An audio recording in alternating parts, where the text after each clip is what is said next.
Hi guys, I just want to come and share with you just a little bit of my vintage ephemera, and this particularly is a small proportion of my sewing. I like to purchase my buttons, if possible, in a big assortment. If I'm really lucky, if I go to the car boot sale, I can normally haggle and actually purchase a tin of bits and pieces. You never know what you're going to find. These buttons have all been washed and just placed back inside. There's a variety of age groups. It's got all types of different styles, from wood to even some of these are quite modern, but it just is the pick of the drawer. And also I just adored this lovely tin with these wonderful two Shire horses. I've purchased another little tin, but this one was empty, and this one is just so I can put some modern day button cards in here, and these are the modern ones, and a little bit of us British bias binding there. So what do you want me to share with you? Well, I'm just going to share just a few things that I've hooked out. I'm going to share with you, I think, firstly, some button cards and some little needle cases. So I've just hooked out some of the quirky little button cards that I've got here in my collection. I've also just sharing with you some Vogue, some Liberty of London, some vintage ones that I've just got. They're just, rather than being sewn, they literally have been stapled onto the card. And I want to share with you in a second just what I do with some of my ephemera. Yes, I enclose it in my work if possible, but these are just some wonderful old and just variety of button cards. And I mean, they're saying they're fashionable. I mean, they all do come in different, more metal, holding those in together, and just a blank button card there.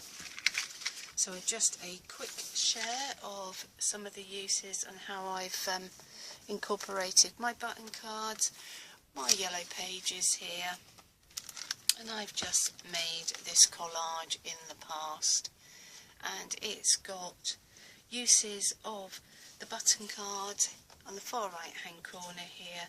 All the buttons are still there, and I've just taken photographs from my collection, scrapbooking paper. I've fussy cut from packaging. We have another button card here with all the buttons with this lucky lady. We've got a buckle. I like to use buckles. Another button card here. So I have a collection. If you go and you are lucky enough to find a selection of buttons, you may also have the luxury of finding some of these gorgeous style buckles, and they come in a variety of sizes. I like this one here. This Vogue one is still on its original card, and that for me will just stay as is. So that is just a buckle and with a piece of ribbon put through it. So that is one example. Here I've made this particular loaded envelope. It was pretty much the first one that I ever made, and I've just used some of my sewing ephemera in some of these pockets here. And I also, if you get some brooches in any shape or form, I have a tendency to put them on cards. My partner a couple of years ago had to attend a function where he had to learn to actually tie his own bow tie. So I've just scrunched it up. So that's really quite a modern piece of ephemera, and I've just enclosed that diamondite brooch. So there is many ways that you can use your sewing ephemera. It's fighting with me. It's probably because there's more bits and pieces inside the loaded envelope there. Quickly back to these wonderful little needle cases.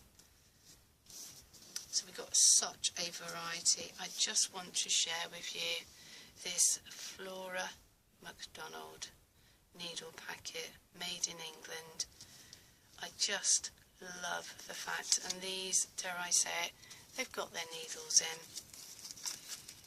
and that just like so. I mean, just beautiful packaging.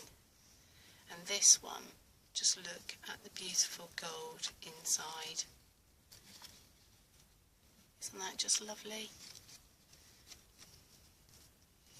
And I'll just read this out. In England in the 7th of May 1857, in America the 19th of April 1859.